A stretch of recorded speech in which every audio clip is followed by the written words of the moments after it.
So, what's in the agenda for us in this course? Well, first, the obligatory welcome section, which we are in right now.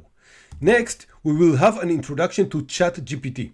We will learn about its history and also see where OpenAI, its parent company, came from and the special relationship it has with Microsoft. And we will also start using ChatGPT.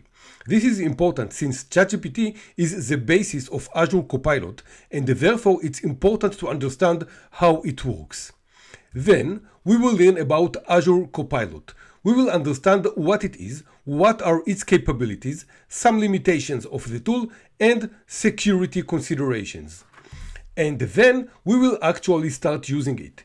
We will go to the portal and perform many tasks using Copilot and see the amazing results it provides. And after all this, we will conclude the course and talk about what's next.